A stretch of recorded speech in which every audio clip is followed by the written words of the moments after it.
Hi అండి, నేను మీ Radhika. Welcome back to Radhika's world. ఈరోజు వీడియోలో మీకు ఒక మంచి స్వీట్ రెసిపీని అయితే షేర్ చేయబోతున్నాను. పల్లీలు ఇంకా అటుకులతో చేసిన ఈ లడ్డు చాలా టేస్టీగా ఉంటుంది. అలాగే చాలా ఈజీగా ప్రిపేర్ చేసుకోవచ్చు అన్నమాట. అటుకులు, పల్లీలు, బెల్లం అన్నీ హెల్తీ ఇంగ్రీడియంట్స్ కాబట్టి పిల్లల నుండి పెద్దవాళ్ళ వరకు అందరూ హ్యాపీగా తినొచ్చు. ఇప్పుడు లేట్ చేయకుండా ఎలా తయారు చేసుకోవాలో చూసేద్దాం. ముందుగా స్టవ్ ఆన్ చేసుకుని ఒక ప్యాన్ పెట్టుకుని ఇందులోకి 1 కప్పు వరకు అటుకులను తీసుకోవాలి. ఇప్పుడు గ్యాస్ను లో టు మీడియం ఫ్లేమ్ మీద అడ్జస్ట్ చేసుకొని ఈ అటుకులను క్రిస్పీగా అయ్యేంత వరకు ఫ్రై చేసుకోవాలి. అటుకులు ఫ్రై అవ్వడానికి ఎక్కువ టైం పట్టదండి. జస్ట్ 2 to 3 minutes ఫ్రై చేసుకున్నట్లయితే ఇవి వేగిపోతాయి. ఇక్కడ చూడండి, మనం ఇలా చేతిలో తీసుకుని నలిపినప్పుడు ఈజీగా పౌడర్ లాగా అయిపోతుంది అన్నమాట. ఈ విధంగా ఫ్రై చేసుకున్న అటుకులను మనం ఒక ప్లేట్లోకి తీసుకొని పక్కన పెట్టుకోవాలి. ఇప్పుడు అదే ప్యాన్లోకి సేమ్ కప్పుతో పల్లీలను వేసుకొని గ్యాస్ని లో ఫ్లేమ్ మీదకి టర్న్ చేసుకొని ఈ పల్లీలను మంచి గోల్డెన్ షేడ్ వచ్చేంత వరకు లో ఫ్లేమ్ మీద ఫ్రై చేసుకోవాలండి. లో ఫ్లేమ్ మీద ఫ్రై చేసుకోవడం వలన పల్లీల్లోని పచ్చివాసన అంతా పోయి లోపల నుండి చక్కగా వేగి మంచి టేస్ట్ అయితే యాడ్ అవుతుందన్నమాట. కొంచెం టైం పట్టినా సరే లో ఫ్లేమ్ మీద ఫ్రై చేసుకోండి. నాకైతే ఇలా ఫ్రై చేయడానికి నియర్లీ 10 minutes వరకు పట్టిందండి. అలాగే కాస్త టైం పట్టినా సరే చెప్పాను కదని లో ఫ్లేమ్ మీదే ఫ్రై చేసుకోండి. సో ఇలా బాగా ఫ్రై చేసుకున్న తర్వాత ఇప్పుడైతే స్టవ్ ఆఫ్ చేసుకొని ఈ పల్లీలను కూడా వేరొక ప్లేట్లోకి ట్రాన్స్ఫర్ చేసుకుందాము. ఇలా ప్లేట్లో తీసుకున్న తర్వాత పూర్తిగా చల్లారేంత వరకు కాసేపు అలా పక్కన పెట్టుకోండి. ఇవి పూర్తిగా చల్లారిన తర్వాత వీటిపైన పొట్టును తీసేసుకోవాలండి. ఇలా మనం లైట్గా నలుపుకుంటే పొట్టంతా వచ్చేస్తుంది. సో ఇప్పుడైతే వీటిని పక్కన పెట్టుకుని ఒక మిక్సీ జార్ని తీసుకుందాము. ఫస్ట్ అయితే మనం మిక్సీ జార్లోకి అటుకులను ట్రాన్స్ఫర్ చేసుకొని ఇప్పుడు ఈ అటుకుల్ని మరీ మెత్తగా కాకుండా కొంచెం రవ్వలాగా గ్రైండ్ చేసుకోవటం వలన లడ్డు టేస్ట్ అయితే బాగుంటుందండి. చూస్తున్నారు కదండి, ఇలా ఈ విధంగా గ్రైండ్ చేసుకున్న అటుకుల రవ్వని ఒక ప్లేట్లోకి ట్రాన్స్ఫర్ చేసుకుని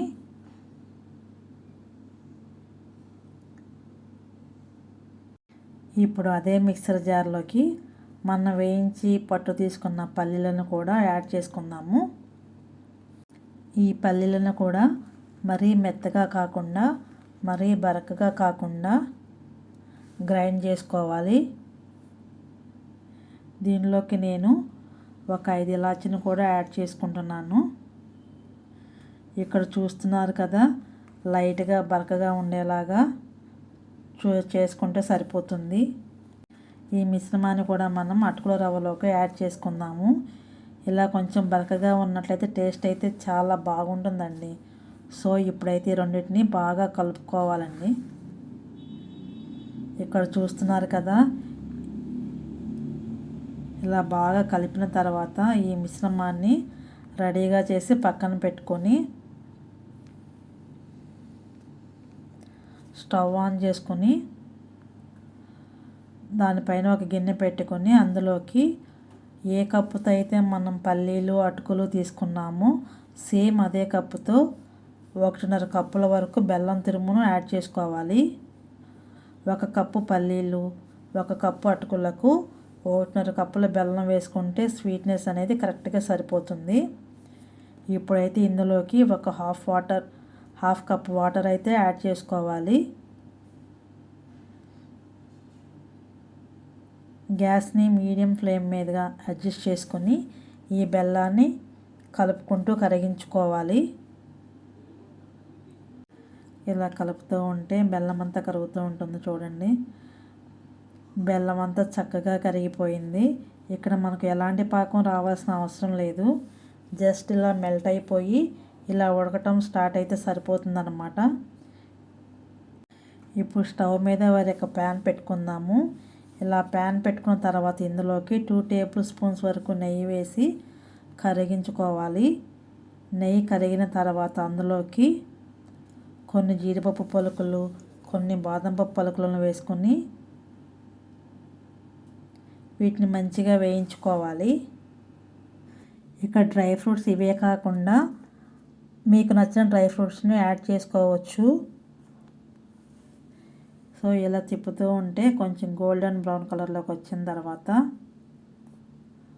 బాగా వేగుతాయి కదా బాదం పప్పు, జీడిపప్పులు.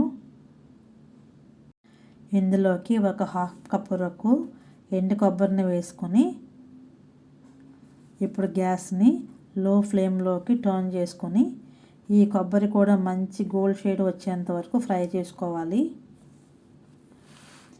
ఎండు కొబ్బరి త్వరగా వేగిపోతుంది కాబట్టి లో ఫ్లేమ్ మీదే వేయించుకోవాలి. అలా వేయించుకుంటే చాలా చక్కగా ఫ్రై అవుతుంది. మనకి కొబ్బరి కూడా బాగా ఫ్రై అయిపోయిందండి. ఇలా ఫ్రై చేసుకున్న తర్వాత ఇందులోకి మనం ముందుగా కరిగించి పెట్టుకున్న ఈ బెల్లం సిరప్ని యాడ్ చేసుకుందాము. ఇలా ఫిల్టర్ చేసుకుని వేసుకుంటే బెల్లం కాబట్టి ఏమి నలకలున్నా వేరే క్లీన్ అయిపోతాయి అన్నమాట. ఇప్పుడైతే ఈ డ్రై ఫ్రూట్ బెల్లం సిరప్లో కలిసేలాగా బాగా కలుపుకోవాలి. ఇలా కలుపుకున్న తర్వాత మనం ముందుగా గ్రైండ్ చేసి పెట్టుకున్న అటుకులు, పల్లీల పౌడర్ను కూడా ఇందులోకి యాడ్ చేసుకుందాము. ఇలా ఈ పౌడర్ను యాడ్ చేసుకున్న తర్వాత ఈ పౌడర్ కూడా బెల్లం సిరప్లో బాగా కలిసేలాగా బాగా కలుపుకోవాలి. కొంచెం ఫాస్ట్గానే కలుపుకోవాలి. ఇక్కడ ఫాస్ట్గానే కలిపేసుకోవాలి. ఇక్కడ బాగా కలుపుకోవాలన్నమాట. మొత్తం అంతా ఆల్రెడీ మనం ఈ పల్లీలు, అటుకులు రెండు కలిపేసాం కాబట్టి ఆల్రెడీ మనం ఈ పల్లీలు, అటుకులు రెండు కలిపేసాం మెల్ట్ అయిపోతుంది. ఉండలు కట్టే ఛాన్స్ కూడా ఉండదు. టైం అయితే చక్కగా మెల్ట్ అయిపోతుంది. 5 to 6 minutes పడుతుంది. అయితే ఇక్కడ చూస్తున్నారు కదా మొత్తం అంతా కలుపుకోవాలి. అయితే ఇప్పుడు గ్యాస్ని లో టు అనేది ఇలా దగ్గరకు పడుతుంది ఫ్లేమ్ మీద. ఇంకాస్త దగ్గర పడితే సరిపోతుంది అన్నమాట. ఇలాగా ఉండలాగానే ప్యాన్ నుండి సపరేట్ అవుతుంది. అప్పుడు పర్ఫెక్ట్గా ఉడికిపోయినట్లేనమాట. ఇప్పుడు దాన్ని మనం ఒక గిన్నెలోకి ట్రాన్స్ఫర్ చేసుకున్నాను. ఇలా మనకు ఏ సైజులో కావాలంటే లడ్డూలు ఆ సైజులో మనం చేసుకోవచ్చు. ఇది బాగా చల్లారిపోకుండా గోరువెచ్చగా ఉన్నప్పుడే మనం ఈ లడ్డూలను అనేవి చేసుకోవాలి. చూసారా ఈ లడ్డూలు గోల్డెన్ బ్రౌన్ కలర్లో ఎంత బాగున్నాయో. టేస్ట్ కూడా అంతే బాగుందండి. మీకు నచ్చితే ఒక లైక్ చేయండి, షేర్ చేయండి. Thank you for watching.